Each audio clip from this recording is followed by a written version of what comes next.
Good evening, everyone. I'm Delphine, your host for tonight. Thank you for taking time to join us today. This webinar is being recorded, and the link to the recording will be shared with you after today's session. You're also welcome to submit your comments or questions via the Zoom Q&A or the North East CDC Facebook page. Today's webinar series, Navigating Parenthood, Myths versus Science, Growing Confidence from the Inside Out, Early Childhood Mental Strength is co-organized by CHILD, the Center for Holistic Initiatives for Learning and Development, a research center under the Yong Lu Ling School of Medicine, National University of Singapore, North East Community Development Council, and Suncare Singapore. To help us unpack the science behind today's topic, we are very privileged to have with us Dr. Natasha Riyad, Senior Lecturer and Head of Program, Master of Psychology Clinical, Singapore University of Social Science. Also joining us today, we have a very special guest with us, Mr. Desmond Chu, Minister of State for Ministry of Defence and Advisor to Tampines Changkat GROs. May we now invite Mr. Chu to kickstart today's session with his opening address. Thank you, Delphine. Good evening, everyone, and thank you for taking the time to join us. It's a very rainy day, so I hope that everybody's coping fine. Thanks for taking this evening off. I'm a father of two young girls, 8 and 11. So I think I joined this session not only just to have Dr. Natasha Riyad and some friends involved to discuss this, but a big part is also to learn about how to be a better father and be a better parent. It is a struggle, and all of us know, especially when you need to cope with work, you need to cope with a whole tons of things. How do you cope? And especially with all the limited time that we have, it is not so straightforward. And especially if you're like me, this is the weighted assessment season, WA2 season. So if I mention this, you might get a bit of some reminder of what the kind of work you need to do. But we know there's work expectations, there's parenting expectations, there's social influences, there's also digital exposure. So I know as much as you and I are asking, so how do we help our children to build inner strength even from young? I know some of you joining us have kids as young as 2, 3 years old, and you are starting early. And maybe some of you are preparing to have kids and you have those questions in mind too. Right? So now, I've forgotten, I do need to introduce myself. My name is Desmond, and some of you might know me. I'm the advisor to Tampines Changkat SMC. I'm also a member of parliament, been there for a while. So since I've been an MP, or even before that, understanding the challenges of younger people, younger parents is not new. In fact, sometimes I do wonder whether we take on more stress than we should. That was what I thought when my kids were, before they came on board. And then now they're going through WA2, I'm starting to question myself too. Quite similar to a lot of the questions amongst my younger parents. So what is the best strategy, right? We all want our kids to do well, right? So that they can do well in primary school. At the same time, we want them to be resilient. We want them to do quite a lot of things. But all of us start off with a fresh sheet. Some of us are very young parents. Some of us have been parents for a while. But there's always this nagging thing, right? Is there that better way out there that we should all perhaps understand a bit better, adopt where we can, and then hopefully we can make life easier for the people around us, that our be better parents, and of course we want to have better kids too. And of course today joining us, we know that the parents are from all over North East District, not only just Tampines. So those of you from like Sengkang, Aljunied, Punggol, Pasir Ris, welcome on board. Thank you so much for being with us. So now the topic today is growing confidence from inside out, early childhood mental strength. But the key thing is to have an honest and practical discussion. So there'll be some theory, but I think a lot is going to be applied. So we do welcome everyone to share your questions. We can't take all of them, we're trying to address as many as we can, group them together. But the key thing is to be practical so that after this webinar, we can start to apply. Okay, so as Delphine has quickly told us, this webinar is organized by North East CDC, Suncare SG, the Cost Center for Holistic Initiatives and Learning and Development. Okay, so I'm not the expert here. I probably made as many mistakes, if not more than you, but we shall get the expert, okay, Dr. Natasha Riyad, and she has been introduced by Delphine. I'm going to ask her to introduce herself to you. Okay, over to you, Natasha. Thank you so much for that introduction. I appreciate it. So I am going to get us started today on this topic, which is about early childhood mental strength. So I think the best way to kind of start is to talk about what is mental health. So I think mental health gets a bad rap because each time I say mental health, people think disorders. But mental health is also about being mentally healthy. Just like how when physical health is being promoted, we also focus on staying healthy, not just illnesses. So I think the general public is very well educated about physical health. When I ask people, what does it take to be physically healthy? People very easily say diet, exercise, sleep. In fact, I think most of us can tell, like what we should be eating, how often, and how intensely they should be exercising, and even how many hours of sleep they should be getting. Now, whether we actually follow these guidelines is a whole other thing. Unfortunately, I can't really say the same when it comes to mental health. There is a lot of knowledge, but I don't think it's as ingrained in our minds as physical health. And when I do mental health related trainings and I ask people to tell me what does it take to be mentally healthy, I get very varied responses. So common answers tend to say resilience and self-care, but honestly, I think we're still struggling as a general public as to what these terms mean. They're not as specific as diet, exercise, sleep, with clear goals for each one. So I was really determined to give mental health a leg up, or at least try to be on par with how we understand physical health. I created the mental health hashtag, and I've been training mental health workers using this framework for the past few years. Now, all you need to know to stay mentally healthy exists in this hashtag. So each box in the hashtag has a purpose. It tells us what contributes to poorer mental health and what promotes good mental health. Now, in the first row, we start with attention. When our attention gets stuck on problems, worries, or things we cannot control, our mental health can suffer. When attention becomes more flexible, we can shift, refocus, and notice what matters. For thoughts, negative thoughts can pull us down, especially when we treat them as facts. So more balanced thoughts help us see the situation more clearly. Our sense of self is very important. When we are very self-critical, we may start to feel like we are the problem. Better mental health actually comes when we can accept ourselves, even while still learning and growing.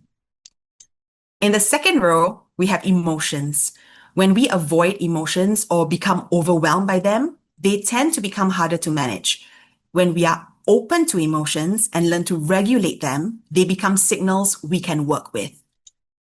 For actions, poorer mental health often comes with reacting immediately, especially when we are upset. Better mental health comes when we pause, take step-by-step responses that move us in a helpful direction. And when it comes to motivation, when we feel pressured or driven by fear, we often burn out. When our motivation feels more autonomous and meaningful, we tend to cope better. And in the bottom row, we have personal unique factors. So in biology, we have our own personality and lifestyle factors. For triggers, awareness of them can prepare us better to tackle life's difficulties. And then we have a very special box here, the world box. So who or what is in this box? Parents. So parents play a very crucial role here in impacting the mental health of children. But of course, a child's world is more than just parents. So in the home setting, there are siblings, other family members. In school, there are teachers, classmates, friends. When they're older, start working, they're going to have bosses, colleagues, and so on. Now, the government and social media also exist in this box. So government shapes the systems and opportunities available to children, while social media shapes the messages, comparisons, and influences they are exposed to. So what is the purpose of everyone in a child's world? We exist to build safety through our interactions with children. So in this box, all the adults are trying to reduce adverse experiences as much as possible, such as abuse, neglect, emotional deprivation, physical punishment.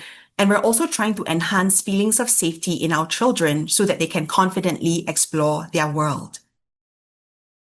Now, you might think, it's just one box out of 9 boxes, but I'm here today to tell you it is the most significant box and the one that will help tremendously with preventing mental health issues. This is because we know that the experiences a child has in their world will directly impact their sense of self. And then that sense of self is going to influence the type of thoughts they have, how they deal with emotions, and the types of decisions they make during conflict and stress. So you have one box, but this box already has control over 4 other boxes. So if parents and other stakeholders create a world where a child feels safe with very little adverse experiences, these children will develop a sense of self that believes they are effective and competent, they are lovable, and they are worthy. And these beliefs are important because they will influence helpful, objective, realistic thoughts. They make a child open to emotions and stay regulated, and helps them engage in adaptive behavior. Building on that, what would you say are some of the key ingredients in helping our children build their mental strength? So parents have to create an environment that maximizes safety and minimizes adverse experiences. And they do this by being good leaders in the household. So as parents, we want to make sure we have realistic expectations of our children. Too high, our child's going to burn out. Too low, our child won't develop to their best abilities. A good leader also has reasonable limits. They apply reasonable consequences for unacceptable behaviors. We also want to give our children developmentally appropriate autonomy and choices so that they can learn to make their own decisions.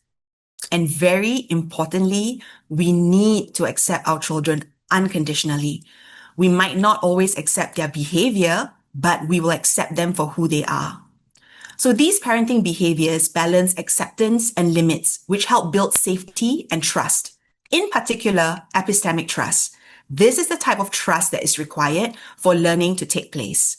So when children feel understood, they become more open to our influence, and then this makes it easier in the long run to teach them mental health skills. So to summarize, mental strength is built through a safe and secure parent-child relationship.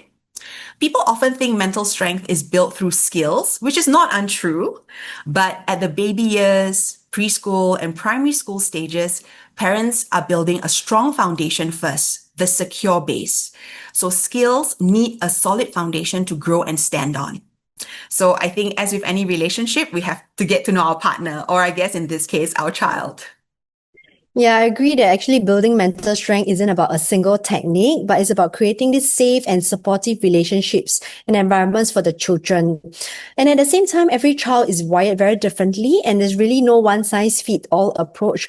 So how can parents and caregivers identify what truly works best for each child?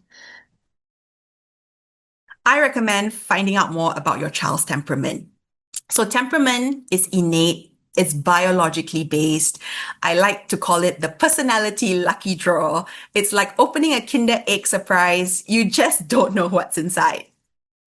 Temperament influences how a child experiences life events and how they express themselves. Now, it's not something that we create, but we do have the power to shape it. You will notice, particularly when you have more than one child. Sometimes I think, how did I create 2 individuals who couldn't be more different from each other? Or you might find that one child has a personality that's similar to yours and the other one is more similar to your spouse. Yes, yeah, I do agree because as a mother of three, each of my child does respond very differently, even with the same environment and with the same parenting approach.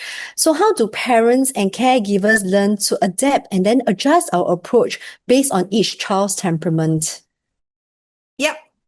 So knowing your child's temperament helps you develop a good enough parent-child relationship because you will be better prepared for triggers. You can respond more accurately instead of guessing what to do, and you can reduce taking their behavior personally. It's not so much that they're naughty or stubborn or disobedient. They simply have a certain type of personality, and we have to find a way to develop it in the right direction. So a parent's role as a good leader is to adjust their parenting to the child's temperament, something you might have heard called goodness of fit. So sometimes this fit comes naturally, other time it clashes. The goal is not to change your child into a perfect temperament, but the goal is to accept their natural temperament while making adjustments to help them develop well. So here are the different temperament factors. We have activity level. So this is basically how active your child is. Biological rhythm is how regular or irregular they are with their daily routines. Distractibility is how easily a child's attention is pulled away by things. Adaptability is how easily a child adjusts after a change, transition, or new situation. Perseverance and attention is how long a child can stay with a task, especially when it is difficult or boring. Initial reaction to novel situations is how a child first responds to new people, places, or experiences. Mood quality is whether a child tends to respond to the world in a positive or negative way. Sensitivity is how strongly a child notices and reacts to sounds, textures, emotions, or changes around them. And lastly, reaction intensity is how strongly a child shows their emotions, whether happy, angry, sad, or excited. So each child will have a different pattern across these areas. Some may be very active, but highly adaptable, while others may be sensitive, slow to warm up, but very persistent.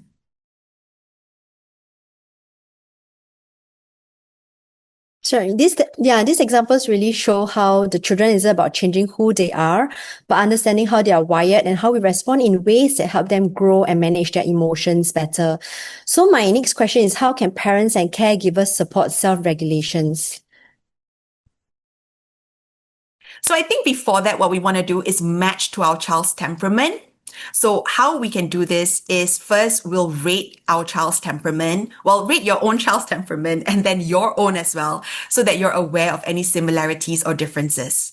Next, you identify the pros and cons within each temperament. So pros help you identify strengths, and this can help add to the likability of your child. And we can also use this strength to develop other skills. For cons, it can help us empathize and relate better with our child's innate difficulties.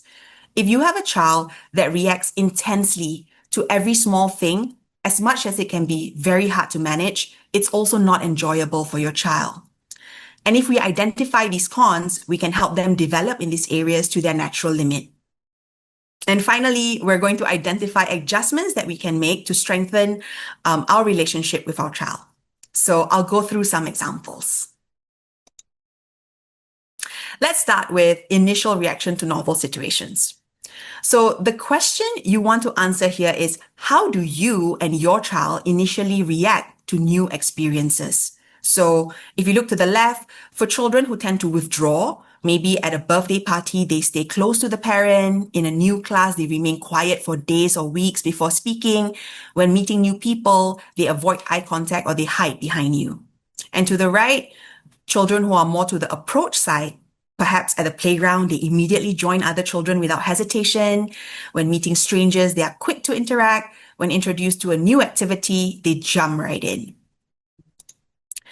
So the pros of having a child that is more to the withdrawal is actually that they're very observant because they will observe before acting. And they also are less risk-taking, which means they get into danger a lot less. But on the flip side, they can have missed opportunities because they're not participating in things and they take a longer time to adapt. For children who are on the approach, you can see that they're confident and sociable. They're always willing to try.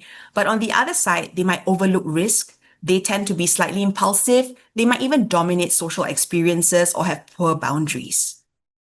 So if you have a child that tends to withdraw, you want to support their approach skills gradually. So prepare them to reduce uncertainty. Tell them what to expect, who will be there, what will happen. Allow warm-up time. Don't expect immediate participation. Observation is part of their process. So acknowledge effort, not just outcome. Saying something like, hey, I saw that you went and, stood there with the group of your friends. Like that's a great step. And if your child is more to the high approach side, you're trying to add breaks. So we want to teach boundaries by being specific about social cues. We want to add pausing, so help them slow down before acting. So asking them like, okay, what's the plan first before you go and join in? We can also model reading the room, help them notice cues. Who wants to play, who doesn't?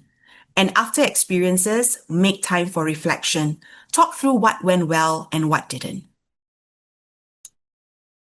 For mood quality, the question you're trying to answer is, overall, do you and your child have positive or negative mood? Are you glass half empty or glass half full? So for children who are more to the negative side, they might focus on what went wrong rather than what went well. They react to minor frustrations with complaints. They may say things like, I cannot, or like, I don't like this. And for children who are more to the positive side, they recover quickly after setbacks. They move on without much lingering. They might approach situations with optimism, assuming that, things will go well. So they tend to see the good in situations. Now, the pros of having more negative mood is actually that they're more cautious.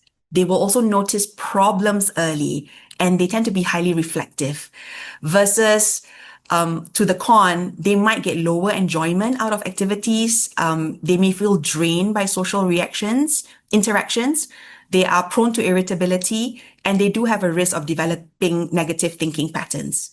For the ones more to the positive mood, of course, they're resilient, they tend to be quite well-liked, and they're more motivated because there's less fear of failure.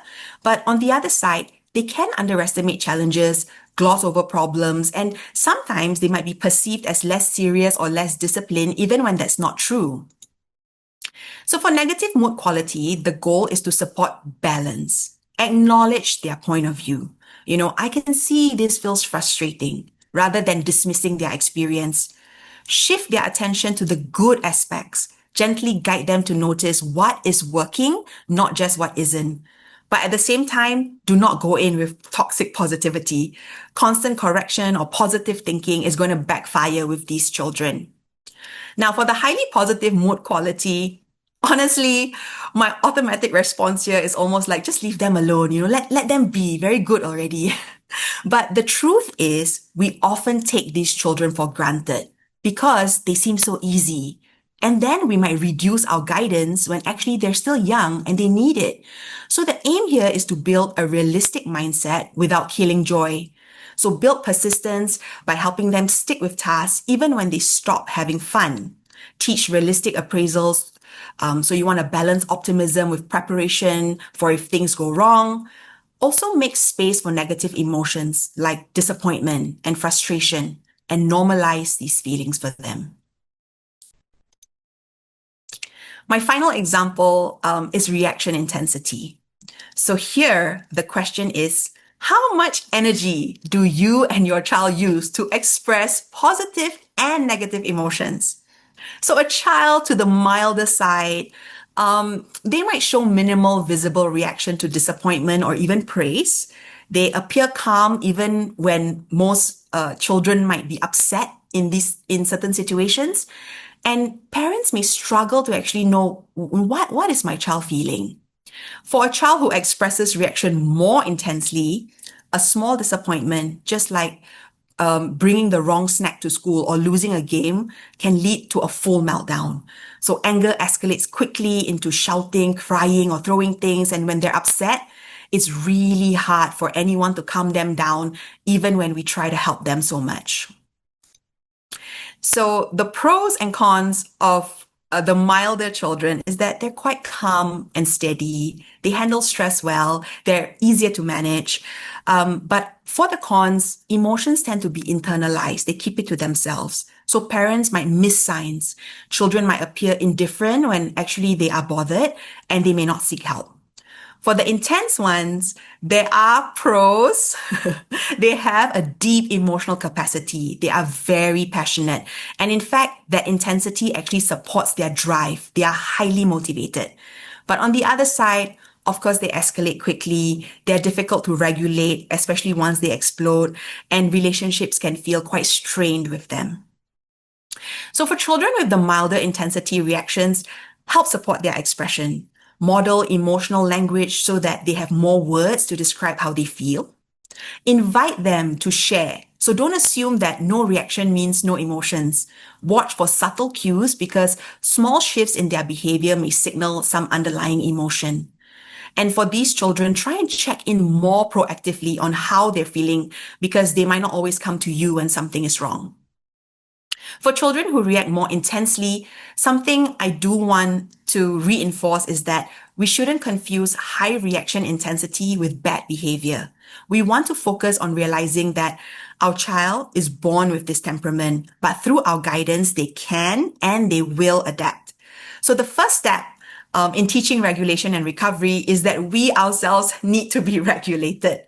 You have to be the calm in the storm, not the fuel in the fire. So focus on co-regulation and soothing before solving problems logically. And be prepared. You must expect explosions. So plan in advance where possible and build recovery routines where your child can regulate with your support and then re-enter situations again. So adjusting to your child's temperament will play a very big role in developing their mental health. Okay, so this is because when parents are invested in creating a good fit and match to their child's temperament, children can feel accepted for who they are and develop a good sense of self. And this lays the foundation for the development of helpful thoughts, emotions, and actions. Wow, from what you share, we can see that there are actually many ways a child can respond. So how can parents and caregivers support self-regulations? Yes, we definitely need to support them with self-regulation. And I would say we start with co-regulation. So co-regulation is actually the first step of self-regulation. So before children can self-regulate, they need to have experienced co-regulation from their parents. So this involves parental behaviors of observing our child's behavior during a situation or conflict, focusing on understanding their behavior through identifying their thoughts and emotions, connecting the dots for them, and show them that you understand their experience. So co-regulation helps children feel accepted, feel understood, and promotes soothing of the nervous system. So once they have that, we can actually teach self-regulation, which is usually the skill that we want our child to do instead. So to get really good at co-regulation, I'm going to focus on two boxes in the hashtag, another two important ones, thoughts and emotions. Now, in therapy, clinical psychologists like myself often prioritize thoughts and emotions. Parents can also prioritize these mental health factors. This is because thoughts and emotions help explain behavior most of the time.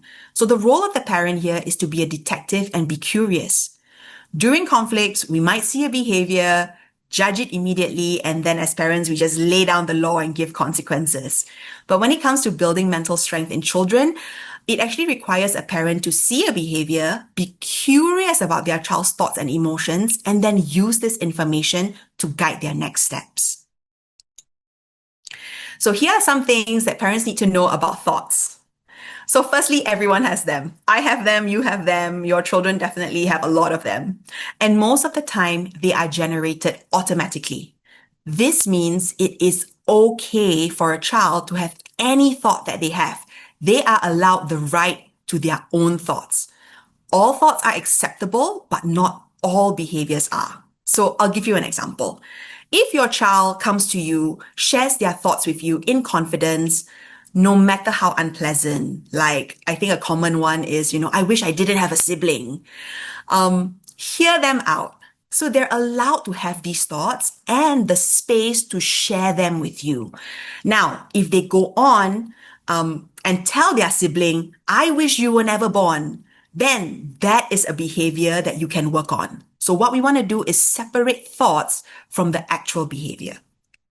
So other things about thoughts is that they happen quickly, no deliberation or reasoning. They tend to happen quite quickly, and we might not even realize that they're there. So this means your child might really mean it when you ask, what were you thinking? And then they say, I don't know. So they need your guidance to actually decipher what thoughts they may have. Emotions have some things in common with thoughts. So for one, again, we all have emotions. And secondly, they are also automatic. Emotions are made up of sensations in the body plus urges. So I'll give an example. Say a child doesn't get their way. Their body will start to get sensations like heat building up in the body. Their heart starts to race, and then their hands get very itchy, and they get this urge to pick up things and throw things around. So when you take the sensations and the urges and you put them together, you get something called anger. So that's how emotions are made up of sensations in the body and urges. So children with temperaments that are highly sensitive or they have more intense reactions, they are going to have biologically stronger sensations and urges. This means what feels small to us, like maybe we lose a game of snake and ladders, feels very big and devastating to them. The other thing about emotions is that they all have a purpose. They are designed to drive behavior and to communicate. So parents can see emotional expression as a form of communication instead of bad behavior. You want to know when your child is sad or angry or happy. We don't want them to get rid of this form of communication. Yeah, so from what you share, actually behaviors are often expressions of deeper thoughts, emotions, and that self-regulation first often starts with co-regulation from a trusted adults. Yeah, so when parents or caregivers are faced with very difficult situations, conflicts, or emotional outbursts, what are some of the practical strategies or tools that we can use to support the child in that moment? So I have something called What's the Tea? Now that we have a bit of background on thoughts and emotions, we can combine their powers into something I created called What's the Tea? So this is a phrase to help us remember what to focus on when a situation or conflict arises. So T is for thoughts, E for emotions, and A for actions. So it is a co-regulation tool that parents can use to better understand their children, because oftentimes thoughts and emotions explain actions. So let me take you through a situation. We'll see what's the tea happen in action, and I'll share a situation that was inspired by a real life event, something that may have happened to me many years ago. So the situation is, I'm working from home. I'm in an important online meeting. Of course, I have to hear my children arguing in the living room, and they're screaming, there's crying. But after a while, the argument dies down naturally. And when the meeting ends, I go to approach them. So if I use the T, which I will tell you I did not in that moment, but I'll share more about that later. But let's pretend I behaved so well and I did. Before you go and approach them, look at what information you already have. So in this case, I knew the actions, right? I can hear that there was arguing, there was screaming, maybe some crying. And then I go, what information do I need to find out? So I definitely need to find out about the thoughts and emotions. Now, even if my children didn't tell me, I can make a very good guess that at least one of them was feeling angry based off of how they were acting. So let's see what happened. So I go to them and I go, what happened? And of course, I got thrown a lot of information in my face, right? He took my toy. She wasn't playing with it. Don't touch my things. She hit me. And, I will say that that can feel quite overwhelming. But if you have the T, you can try and make sense already of the information they're giving you. So I can see that some of these things were thoughts and some were actions, and I can make inferences. So based on what they told me, I can guess one child was thinking, I took her toy because she wasn't playing with it, right? And then the other one was thinking, I hit him because he shouldn't touch my things. So if thoughts were shared that actually help explain their behaviors, I would say it out loud, because doing this models more language so that they can get better at communicating their T with you. Now, you can also ask them specific questions about their thoughts and emotions. So like, for thoughts, when you saw him playing with your toy, like, what went through your mind? What were you thinking? For emotions, how did you feel when he took your toy?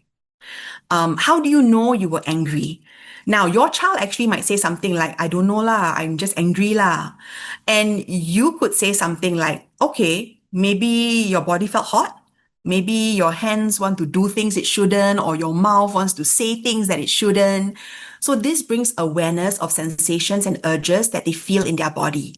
Now, this is very important because the ability to notice sensations and urges actually helps children pause in future before responding. So what you're doing is essentially helping them to put gaps in between the event and their reaction time. So what's happening right now is event happens, reaction immediately follows. But if you help them with identifying their sensations and their urges, what's going to happen over time is event happens, they notice their sensations, they notice their urges, they realize their sensations, they realize they are feeling angry, and then they can catch themselves before the reaction and hopefully do something different instead. Other things you can ask is maybe like what did anger make you want to do, or what did you do? This can further highlight other urges they may have and also any action that actually happened. Now, if you ask them these questions and they keep saying, don't know, don't know, don't know, or they just keep quiet, right? Just guess and tell them. So the more you practice, the better you'll get at guessing their T. So use what's the T as a formula. I already have the actions and the possible emotion. I can make some relevant guesses based on this. So I might say something like, I bet you felt angry. And then when you feel angry, you want to like make things right and get your toy back, right? Or maybe you were thinking what he's doing is wrong. He's taking your things without asking. That's not right. So when you've got all the parts, connect the dots for them and tell them the T in a way that shows them you understand why they did what they did. So it can look something like this. Okay, so I've heard everything. I understand. You saw him play with your toy. You felt the anger in your body, very hot. You felt like calling him names, maybe snatching his toy back. You thought, hey, that's not right. He shouldn't be playing with my toys without asking. So if you're thinking that and feeling that, it makes sense to me now why you hit him and snatched the toy back. Now, if you have a child that's much younger or whose language is not as well developed yet, just make it short and sweet. He played with your toy. He didn't ask, right? So of course you thought it's wrong. You felt angry. You want the toy back. So snatch and hit him. Okay, I understand. So over time, you joining the dots for them will transfer into them joining the dots for themselves. So in this way, they can start better understanding their own thoughts and emotions, which will help in the long run with self-regulation. So I do have a caveat. All of that sounds very easy on paper, but for high intensity temperaments, this will take much longer. More repetitions, more soothing. Maybe half the time they are still crying and screaming as you are trying to co-regulate with them. You might have to do things like sit closer with them, hug them, comfort them. I want to point out that doing so does not reinforce the behavior. So sometimes we think that doing that means that we reinforce the screaming or the hitting, but actually we are validating the hurt. So they do have a right to feel upset if someone has wronged them, even if they reacted badly to the situation. So the child does have a right that if somebody took their toy without asking and then played with it, they have a right to be upset, but maybe how they dealt with it is something that we can change. So parental soothing allows the thinking and logical part of the brain to come back online. And once that is online, you can teach self-regulation. So when teaching self-regulation, think about what you like them to do instead. It would usually serve the same function, in this case, get the toy back, but using more adaptive behaviors. So talk through exactly what they need to do the next time and then have them do it immediately. This one is the magic sauce, okay? Right there and then have them show you. So the immediacy of learning and role playing is an important part of self-regulation. Don't wait until next time. So don't wait until the situation happens again, then your child will show this new behavior. Have them show it now while their brain is online. So it could look something like this. So maybe I I'm with them now and I'm helping them, right? So I put them together and I say, okay, so this is what we're going to do. We're going to try again, okay? You see your brother, and I might give a toy to the brother to be like, okay, you pretend, you play with a toy, okay? But don't worry, I'll tell the other child, you'll get it back. Now we're just pretending. So the brother plays with the toy and I'm, maybe standing next to her or sitting next to her and I say, see, you see him play, anger is going to come visit you, right? Your body going to feel hot, your face becomes tight, Anger's talking to you, saying, hey, that's not right, go and get the toy back. And, maybe you call him names also, then he will learn his lesson. So I tell her, very good, because you notice now that the anger is here, but can you snatch? Can you hit him? Why? And here you can discuss, the consequences of that. And then you might ask, so how are you going to get your toy back now? And you might have to guide them. You might have to tell your child exactly what they need to do. So it could be like, hey, you are not allowed to play with my toys without asking first. Give it back. And have her say exactly that. Have your child say exactly that to the brother. Now, also practice if the other sibling doesn't give it back. So doesn't give it back, then wait for me to finish my meeting. Or if cannot wait, then ask kakak for help. So at this point, you can also teach them common self-regulation skills like deep breathing. You can introduce or practice them as well. So use opportunities regularly to reinforce the skills. I'm sure your children give you lots of opportunities to practice these skills. I know mine do. And if you can, model them too. Which takes me to the truth of what actually happened that day. I was not regulated. I did not use what's the T. So here we are, in reality, the same work from home, same important online meeting. And what do? I come out and I start scolding them. I raised my voice. I probably said some hurtful things. I immediately removed their screen time as a consequence for the whole day. Then I went back to my room and continued working. Not very proud of this, but I was angry. I also remembered having thoughts like, they're so irritating. I'm trying to pay attention in this meeting. I've told them so many times how to behave already.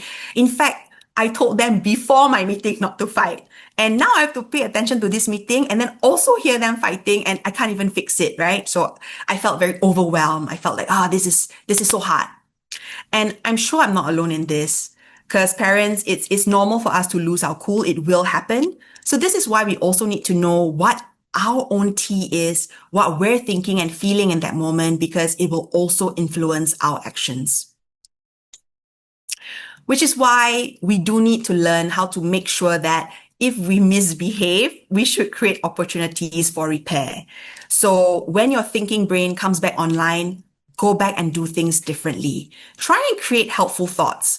Maybe, relate it to their behaviors, like to their development. They're still young. They're not fully in charge of their behavior. And in fact, neither was I when I lashed out at them. Be kind to yourself. So acknowledge your stresses. It's not easy at all to handle multiple commitments. Recognize sensations and urges in yourself and identify what you're feeling. And do learn to apologize. I know it can be very hard, but it's something that's necessary in repairing any relationship. So say something like, I'm sorry, it wasn't right when I shouted at you like that and took away all of your screen time. Let's try again. And then we can use the co-regulation and self-regulation strategies that we have discussed. I like how we can remind ourselves with this, what the T framework, because it's such a practical approach actually for parents to pause and look beyond the behavior by understanding the children's thoughts, emotions, and actions. And as we come towards the final part of today's session, I think many parents may wonder, where should we seek additional support and what resources are available to help build their children's mental resilience and overall well-being? So I think when trying all the strategies on your own just does not seem to change your own behavior or your child's behavior, that might be a good time to seek professional help. If there are mishandled conflicts more often than not, if you're starting to feel like the parent-child relationship is becoming very strained, you feel like you want to avoid your child, or you feel you don't like your child very much in this moment, if you're resorting to physical punishment to get the behaviors you want, then I think maybe both you and your child need a little bit more guidance to get back on track.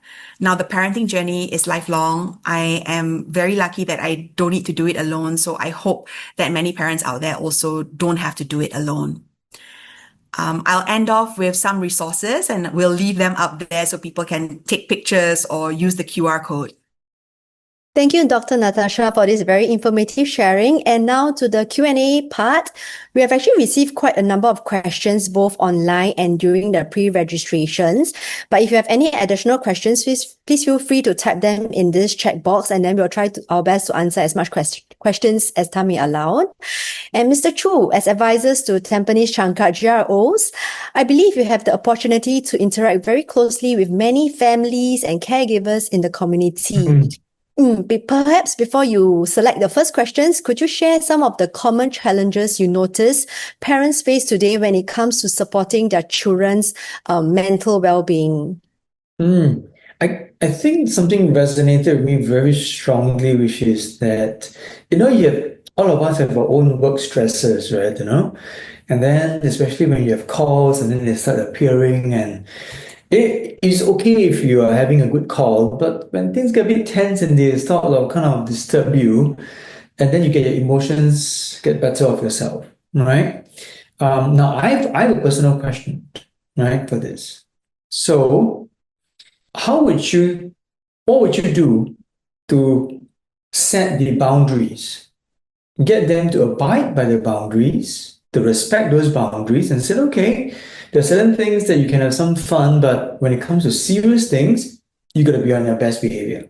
And if you do breach those lines, then should we apply a consequence to that? And how far should we go for the consequence? You talk about denial of screen time, which is the common thing that we all do. But how would you calibrate those actions? Wow. Okay. I think that's quite a tough question. I think it's about trying to balance the acceptance of our children and their behaviors at whatever developmental time point they are, but also setting the limits.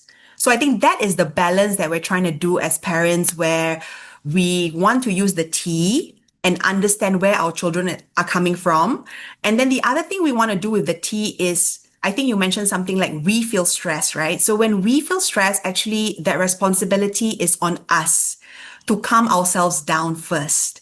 So it has to start there. And then when we are calm, and then we can go and solve this problem with our children. Now, over time, if we use those strategies of understanding them, it helps them be open to our influence. So this way, it actually becomes much easier to say, okay, today, later, we are going to this event. At this event is very important. You cannot run around. You have to stay close to me. You, for 1 hour, have to do and then be very specific about the exact behaviors that are developmentally appropriate and enough for them to do. If they have typical sort of self-regulation for that half an hour or 1 hour, they can actually put on their best behavior. But this is through a lot of practice, and this is through building that trust together with them first. Okay, we have a lot of questions coming through, but I'm just gonna pick the toughest one so that to make life a bit difficult for you. Not really, because we know that only you can settle this. Now, this one applies to those families with 2 or more children. Okay, because you talk about the personalities can be quite different. And some of them do have children. The personalities are really very different, one from the other, like mine, right? One is very emotional, the other one is quite detached. Now, how do you apply the same standards? Because they do see you react to them. And then you could be applying different standards. They say, why do you do this to Tete and didn't do this to me? Yeah. Right? So how would you handle a situation whereby 2 or more children, quite different personalities, in the same situation, getting into trouble, but you need to apply different approach? Yes. And in fact, you should apply different approaches because they have different temperaments and then they have kind of different behaviors. So that's a step in the right direction already. That's the application. But the children will always view that as unfair because they will feel especially jealous that, we are treating each other differently. open communication. So the T is also a very good device. So when you have you and then two other children or three, there's actually four T's in the room. My T, the daughter's T, the son's T, right? So it's a good time to have family meeting about everybody's T. So be open in your communication and actually just be truthful. Say, look, I do have to respond to you differently. So I love you all the same, okay? But I have to respond to you differently because with your sister, she might be a bit more sensitive. So the way I have to talk to her has to match so that I can help her. And with you, I also have to apply a different style. If I speak to you the same way I speak to your sister, you also won't respond to that. So we don't actually have to hide all these things. And in fact, doing so helps the sibling realize their own different personalities. So over time, what I'll see is that they will start realizing, she's like that lah. Or like, he's like this, or that's why. So oftentimes they just want to know what our inner thoughts are. And wherever that's appropriate, I would share that and just be open so that they don't go off to like make their own interpretations of my behavior. Okay. Now, there is a question that resonates very strongly with me, which is that when you correct one of your children, you'll Yeah. say that,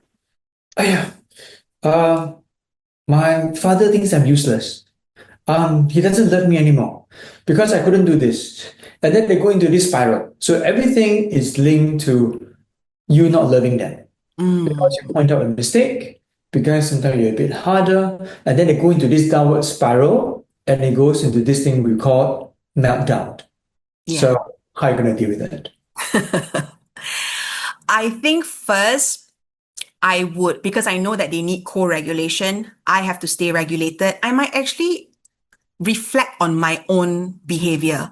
I might maybe later on take some time to think, am I scolding this one too harshly? Like, did I overreact? I want to reflect on that first so that I know whether how I was dealing with it is appropriate. So if let's say actually it was kind of mildly inappropriate because I was scolding them too harshly, then their reaction to me is actually perfectly fine because they are trying to convey to you like, hey, when you treat me this way, I don't feel love. So I'm going back to the T. I'm going back to seeing that emotions wise, they may feel sad. Thoughts wise, they are thinking like, I notice my mom always just keeps scolding me every day, nag me, do this, do that. Maybe they don't love me. So they are coming and treat it as they are sharing their thoughts with you. And then I think if let's say you are being quite appropriate, but they are maybe have a sensitive temperament, then be objective to them. Say, hey, when I'm saying these things to you, I'm actually trying to help you with certain things. But I also know that when I do this, right, you look at me and you think, oh no, I made a mistake. If I make mistake, like, will mommy still love me? Because this is very common for children. They want to feel safe. So they feel safe through positive experiences, right? So you also have to let them know sometimes I will scold you. Sometimes when you don't do certain things that I say, it will happen, but it doesn't mean I don't love you. And then you have to be very repetitive at all times until I think to a point where I think now my children almost say, like sometimes when I get angry, they'll say, when you're angry, you still love me, right? I say, yes. Okay. On this, I think we're on the note of this being expressive in expression. Maybe it's got to do with Singaporean parents, Asian. Sometimes we're like, no need to overpraise. You overpraise the kid, then the person doesn't improve anymore, right? Like everything is good like that. So sometimes we're a bit miserly with our compliments, right? We're quite miserly with our, this expression of affection. So how do you know when is enough and when is not enough? Wow. Okay. I wish I had like a mathematical formula because, we're very good at math, right? We can come up with a formula to do that. I think I don't think that any Singaporean parent, including myself, is going to run the risk of overpraising. I don't think I've ever met a parent who overpraises, I think. Okay, maybe a few. So I think we don't praise enough, actually, is the problem, rather than we are concerned about overpraising. So I think there's two things maybe we can differentiate. Love, we give freely. Whenever you tell your children, like, I love you, I appreciate the things you do for me, that kind of general, I won't even say that it's praise, but it's these general statements we make to them that build self-esteem.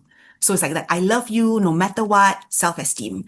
But when you want them to improve on certain aspects or you want to show them that these are important things, that's when praise should come.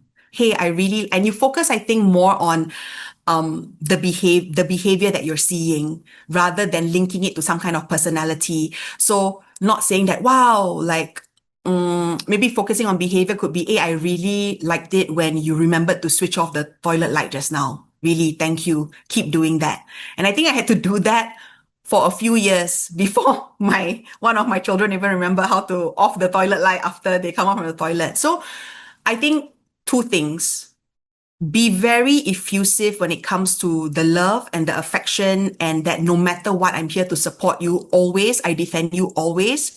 And that's for that self-esteem, so they feel safe. But when it comes to quite specific things, I think you can praise them, and that's okay.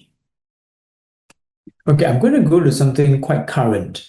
Some of our parents are quite rightly so, quite worried. How do I know when my kid is bullied? How do I know when they're under mental distress? Or even going into, I should take some early intervention because might have something that self-harm might come to them. So how would you know? What would you advise?